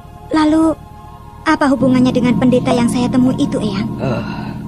Begini, Wulan. Jurus andalannya yang menjatuhkan semua tokoh-tokoh sakti di dunia kependekaran ini. Maksudku, dunia kependekaran di tanah Jawa dan Pasundan saat itu adalah jurus kelelawar sakti. Iblis buas itu dapat bertempur seakan-akan tidak menginjak dan menyentuh tanah. Ia menyerang musuh-musuhnya bagaikan kelelawar sakti dari angkasa. Eyang, apakah Eyang menduga bahwa pendeta yang kami jumpai adalah salah satu ahli warisnya? Aku tidak mengharapkan begitu. Semoga saja iblis itu hilang tanpa mewariskan ilmu dan kepuasannya. Tapi, kemana iblis Jerangkong Hidup itu sekarang, Eyang? Iblis itu berhasil dikalahkan oleh Resi Sanata Dharma dan diajak bersama-sama mengasingkan diri. Sejak itulah Jerangkong Hidup yang amat menggemparkan itu tidak terdengar lagi namanya. Apakah saat itu Eyang tidak dapat mengalahkannya? Saat itu guruku pun yang telah menguasai kincir metu sampai ke tingkat 9 belum dapat mengalahkannya. Bahkan jika Resi Sanata Dharma tidak menolongnya, guruku pasti akan mati di tangan iblis itu. Oleh karena itu, aku mendirikan padepokan ini bersama-sama dengan Jatis, pamanmu, dengan maksud untuk dapat berkonsentrasi mempelajari kincir metu hingga ke tingkat terakhir, yaitu tingkat ke-10. Aku yakin jika kita berhasil mempelajari kincir metu hingga ke tingkat yang ke-10, padepokan kita akan semakin disegani. Dan kita pun dapat membantu mengamankan tanah Pasundan ini dari rongrongan iblis manapun. Eyang? Iya. Saya dengar dari Paman Jatis, Eyang sudah berhasil menguasai tingkat ke-9 dari kincir metu. Iya. Itu memang benar. Aku yang bodoh ini baru berhasil membuka tabir rahasia jurus perguruanku sampai ke tingkat ke-9. Bagus sekali, Eyang. Dengan jurus yang sekarang pun, Gua Larang sudah disegani di dunia kependekaran Jawa dan Pasundan. Apalagi Eyang berhasil meningkat sampai ke tingkat 9. Ya, untuk itulah aku ingin agar kau segera memiliki semua yang kumiliki ini. Umurku sudah lanjut. Mungkin tidak lama lagi aku akan meninggalkan dunia ini. Eyang belumlah terlalu tua. Bukankah Eyang pernah cerita umur dari guru Eyang Mamangkuraya lebih dari 100 tahun? Dibanding dengan guru Eyang Mamangkuraya, Eyang masih jauh lebih muda. Ya, itu memang benar, Wulan. Guruku Mamangkuraya adalah seorang yang sangat arif dan bijaksana. Oleh karena itu, Dewata memberkahi umur panjang padanya. Tapi... Sudahlah, Anting. Aku harus kembali menjenguk jenazah tamuku dan mempersiapkan penyelenggaraan upacara nanti siang. Kau belum lagi beristirahat sejak kedatanganmu pagi-pagi tadi. Sudahlah, beristirahatlah dulu. Anda sedang mendengarkan Ravanda Channel. Demikianlah akhirnya, setelah merasa tugasnya selesai, kedua remaja itu berpisah, masing-masing masuk ke biliknya. Sedangkan Mbah Jatis yang merasa terpukul dengan perbuatan muridnya Made Ludira menjadi berang dan menemui Made di ruang khusus yang dijaga oleh beberapa orang saudaranya. Anak bejat, merangkaklah kau ke dekatku sini. Ayo merangkak. Kurang ajar, anak tidak tahu diri. Rasakan ini. Rasakan ini. Ayo, coba kau jelaskan. Siapa pendeta kawanmu itu? Pendeta siapa yang guru maksudkan? Masih kau berlagak bodoh lagi. Cepat katakan, siapa pendeta yang kau temui di desa Sumur Opat? Yang akan mengupahmu dengan butir-butir batu berharga itu. Dari mana guru mengetahui semua itu? Kedua anak itu melihatmu sedang mengadakan pertemuan dengan pendeta itu. Ayo, katakan siapa orang itu? Saya tidak tahu banyak tentang orang itu, guru. Saya bertemu dengannya ketika saya sedang main gila dengan wanita. Sedang berjudi di pinggiran desa Sumur Opat.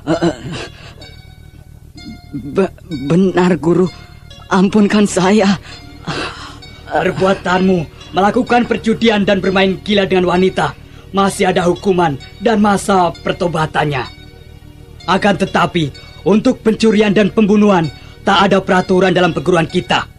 Karena selama ini, Eyang Resi tidak pernah membayangkan akan mempunyai murid dan anggota yang dapat melakukan perbuatan murtad dan biadab seperti yang kau lakukan itu. Untuk itu, aku serahkan masalahmu ini pada Kakang Wanayasa. Ampunkan saya, guru. Ampunkan. Saat itu, saya serasa tak mempunyai pilihan lain, guru. Ampunkan saya, guru. Ampunkan. Di mana orang itu sekarang berada? Pendeta yang menyuruhmu melakukan perbuatan biadab itu? Dia berada di sekitar Sungai Kering, guru. Tak jauh dari pinggiran desa Sumur Opat. Akan kuberi pelajaran pendeta biadab itu. Dan kubawa menghadap Kakang Wanayasa. Hati-hati, guru. Pendeta itu mempunyai kesaktian yang tinggi. Pukulan-pukulan yang kulancarkan dapat diterimanya dengan dada terbuka. Tentu saja. Jika itu pukulan dari kau yang bodoh, akan kulihat apakah dia dan juga gurunya akan mampu menahan amukanku. Jatis Sarompa dari Gua Larang. Sekelompok pendeta atas undangan dari Resi Wanayasa berkumpul mengadakan upacara memohon datangnya hujan guna mengatasi kemarau yang berkepanjangan. Mereka berkumpul mengitari 9 mata air dewa yang menjadi tempat suci mereka. Setelah selesai dengan kidung-kidung pujian, kemudian mereka satu persatu menciduk air yang mulai berkurang kederasannya dari 9 mata air dewa, dan kemudian mereka berkeliling sambil memercikan air itu ke udara dan ke tanah-tanah kering di sekitar mereka.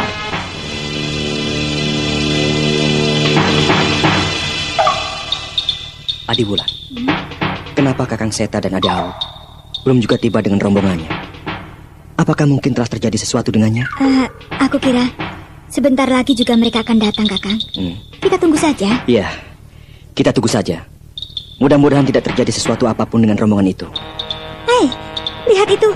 Ada seorang penunggang kuda yang menuju ke padepokan kita. Ayo, Kakang. Kita tunggu di pintu pagar padepokan.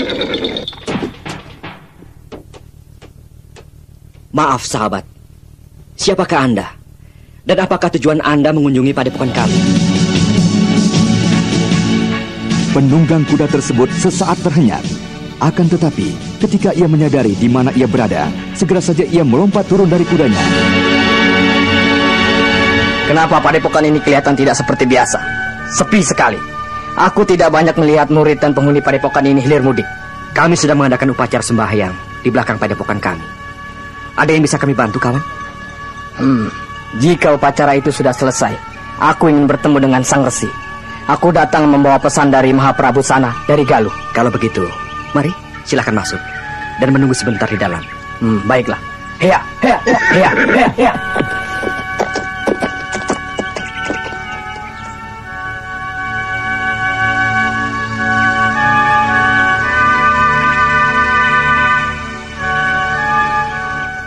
Sementara itu, setelah selesai dengan upacara sembahyang memohon datangnya hujan, Resi Wanayasa segera memimpin penyelenggaraan penguburan salah seorang pendeta tamunya. Kematian rekanku ini adalah akibat dari kekhilafan dan kekurangmampuan kami untuk mendidik murid. Maka dengan ini, aku Wanayasa menyatakan bertanggung jawab atas tewasnya rekanku ini. Dan kelak, aku akan datang mengunjungi biaranya bersama dengan muridku sebagai pelaku pembunuhan ini.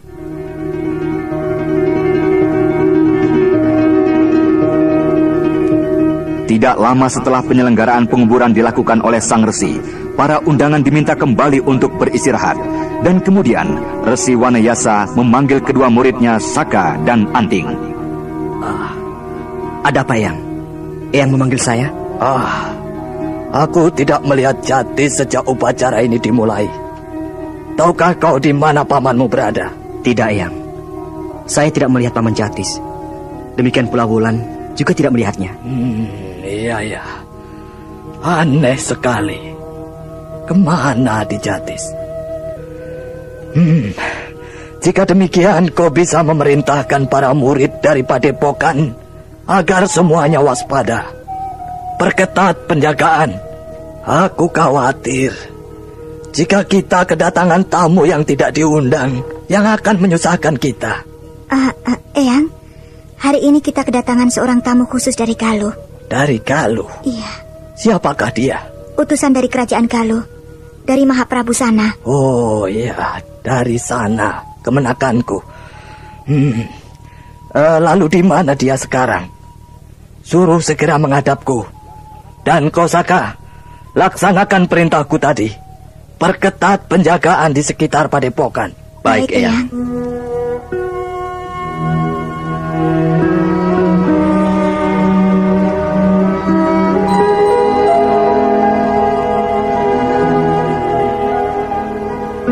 Hamba mengaturkan sembah sujud pada Eyang Resi. Bangkitlah Kisanak. Aku dengar dari muridku, kau adalah utusan dari Galuh, dari anakku Sana. Benar, tuanku. Hamba adalah utusan Sang Prabu untuk menyampaikan pesannya. Iya. Apa pesan darinya? Sang Prabu memohon agar Yang Resi sudi mendidik dan merawat Raden Karmapala, putra dari Sang Prabu. Maksudnya? Sang Prabu hendak mengirimkan Raden Karmapala untuk belajar ilmu lahir dan batin di padepokan Yang Resi. Karmapala. Siapakah dia itu? Adik dari Pangeran Mahkota Sanjayakah dia? Raden Karmapala adalah putra Sang Prabu dari seorang selirnya. Oh iya, baiklah. Katakan pada rajamu, aku menerima Karmapala dengan senang hati di padepokan ini. Karmapala adalah juga cucuku. Lalu kapan anak itu akan datang kemari? Sesegera mungkin, tuanku. dalam minggu-minggu ini Raden Karmapala akan berada di padepokan ini. Iya. Aku akan menunggu anak itu. Nah, kau dapat beristirahat beberapa hari di sini, Kisanak. Baru kau berangkat kembali ke Galuh. Terima kasih Yang Resi. Akan tetapi, saya harus segera kembali ke Galuh. Baiklah. Jika demikian, sampaikanlah salamku pada tuanmu. Saya akan sampaikan pesan Eyang. Saya permisi.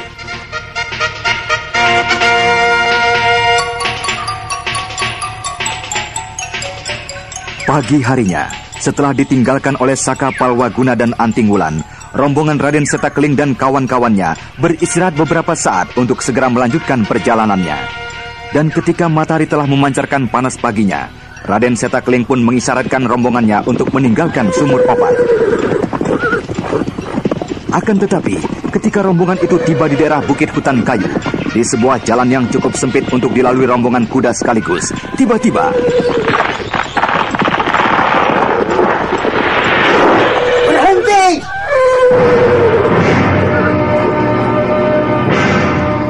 siapakah Kisanak yang mengganggu perjalanan kami? Keluarlah! Jangan hanya bersembunyi saja seperti babi pengecut. Kakak, ya, kita lihat ke depan sana. Kita coba cari orang itu. Jangan Adiawu. Biarkan saja mereka yang datang kemari. Jangan tinggalkan rombongan ini. Aku khawatir mereka kembali yang datang. Setan! Babi pengecut! Kau benar anak muda. Pohon-pohon besar ini berhasil menutupi kelemahanmu. Kau tidak berhasil menemukan kami. Kau salahkan pohon-pohon ini. Setan! Jika kau memang ingin mencari perkara dengan kami, keluarlah! Keluarlah! Rasakan pisau-pisau kecilku ini. Iya! Dampu Auk yang menjadi penasaran dengan orang yang mencari perkara dengannya segera melemparkan pisaunya ke arah di mana suara itu berasal. Dan demikian pula dengan Sariti yang segera meraih beberapa batu kecil ke beberapa tempat yang dicurigainya. Sia-sia saja seranganmu anak muda. Pengemis cantik, seranganmu bisa kuhargai arahnya. Ayo Rakosa, kita temui mereka.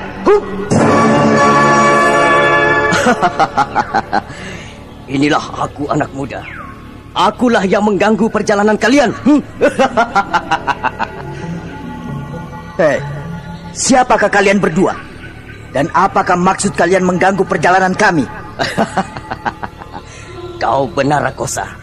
Agaknya mereka berdua adalah murid-murid dari Gua Larang. Saya semakin pasti ketika melihat arah perjalanannya. Kakak, ya. Agaknya salah satu dari mereka adalah pendeta maling itu. Tuan pendeta, menyingkirlah dari hadapan kami. Dan biarkanlah kami melanjutkan perjalanan kami. Guru, serahkanlah mereka semua pada saya. Saya akan mencoba mengurus anak-anak sombong dari Gua Larang ini. Silahkan Rakosa. Tapi hati-hatilah. Mereka kelihatannya cukup tangguh. Jangan khawatir, Guru. Aku akan mencoba menjinakkannya. Anak-anak muda, dengarlah. Aku sengaja menghadang di sini ketika aku melihat dan mencurigai kalian pagi tadi di sumur opat. Apa maksudmu? Aku mencurigaimu adalah anak murid dari Gua Larang. Ya, memang aku dan saudaraku ini adalah murid dari padepokan Gua Larang. Lalu apa maksudmu menghadang kami di sini? Aku akan mencoba dan membuktikan sendiri kehebatan dari Kincir Metu. Dan sekaligus saat ini, aku akan menyatakan pada dunia kependekaran Pasundan dan Jawa bahwa Kincir Metu bukanlah termasuk dalam jajaran ilmu klasal. Justru saat ini, aku akan membuktikannya sendiri bahwa Kincir Metu bukanlah apa-apa bagiku. Jika demikian, apa maksudmu menghendaki kitab Kincir Metu? Hei, bagaimana bocah itu bisa mengetahui itu, Rakosa? Saya juga tidak mengerti, Guru. Lihat Kakang, Nyai, kedua pencuri itu kini saling ribut sendiri. Bocah-bocah gila. Agaknya kalian telah mendapat bisikan dari setan tentang maksud kedatanganku kemari. Baiklah, kuakui kedatanganku kemari memang untuk mengambil kitab itu dari padepokanmu. Pendeta Edan, kau kira untuk mengambil kitab dari padepokan kami semudah mengambil jagung di kebun petani? Rakosa Pala, beri ajaran mereka. Baik, Guru. Beberapa saat kemudian, jubah panjang yang dikenakannya menggelembung besar, berisikan dengan kekuatan yang amat dahsyat. Dan kemudian, dengan menghentakkan tongkat besar yang dipegangnya, tubuhnya melayang naik ke angkasa. Iya. Serahkan pendeta busuk itu kepada aku, Kang. Hati-hati, Adiawu. Layani dia dengan kincir ngapung. Iya. Jangan khawatir, Kakak. Iya. Agaknya benar. Gambar yang di lengannya merupakan ciri dari perguruannya. Lihatlah, Kakang. Gerak dari pendeta itu. Serangan-serangan yang dilancarkan dari udara mirip dengan gerak kelelawar. Iya. Kau benar, Nyai.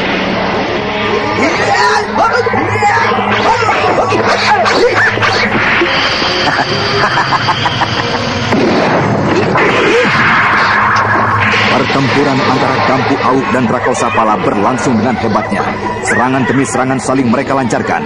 Sengatan-sengatan ganas dari jurus kelelawar sakti dari pendeta Rakosa Pala dengan kelincahan jurus kincir ngapung berhasil dipunahkan. Dan demikian pula, kincir ngapung pun hingga saat ini belum dapat mendesak kelelawar sakti.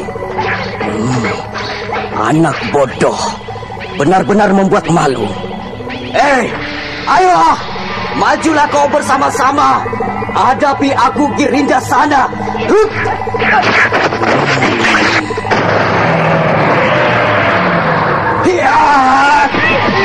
Kakang, biarlah aku membantumu menghadapi pendeta itu. Baiklah, Nyai. Akan tetapi berhati-hatilah. Agaknya pendeta ini sangat hebat kepandaiannya. Aku akan berhati-hati, Kakang.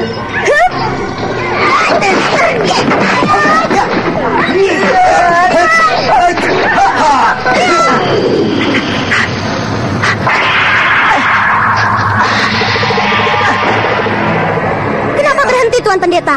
Apakah kau mengaku kalah dan bersedia untuk menyingkir? Aku Girinda sana mengaku kalah pada kalian. Benar-benar keterlaluan. Pengemis kecil, katakan, apa hubunganmu dengan si tua gila Parang Pungkur? Aku adalah muridnya. Murid dari perguruan pengemis tongkat merah.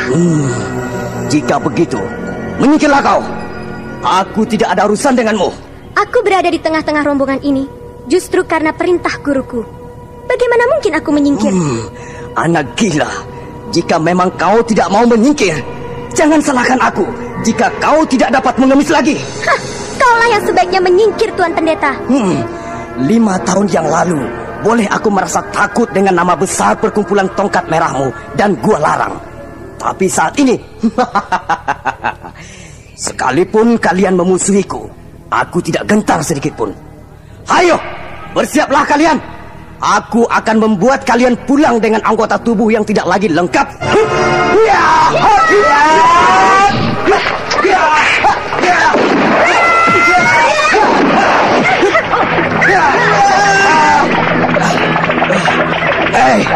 Anak muda, jika dalam beberapa jurus lagi aku tak dapat mengalahkanmu, aku akan segera mengasingkan diri dari dunia kependekaran ini.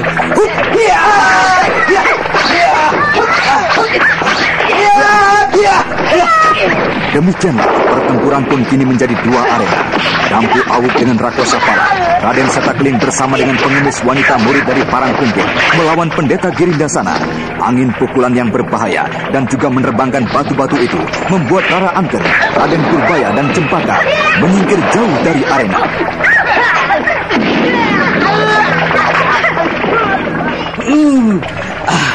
Aku masih memberikan lagi kesempatan padamu, pengemis cantik.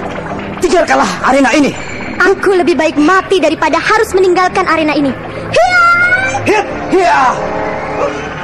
Pendeta Girinda sana yang melihat kekerasan dari pengemis murid dari Parang Pungkur akhirnya menjadi tidak sabaran lagi. Dan kini ia melancarkan serangan-serangan ganasnya dari udara, membuat kedua anak muda itu menjadi kelabakan. Sementara itu, Rakosa Pala yang juga belum berhasil menundukkan Dampu Awuk kini melengkapi serangan-serangannya dengan serangan-serangan pasar-pasar kecil yang disembunyikan di balik tubuhnya. Serangan-serangan dari Rakosa Pala yang sudah menjadi tidak sabaran dengan pertempurannya yang kian berlarut-larut menjadi membabi buta hingga akhirnya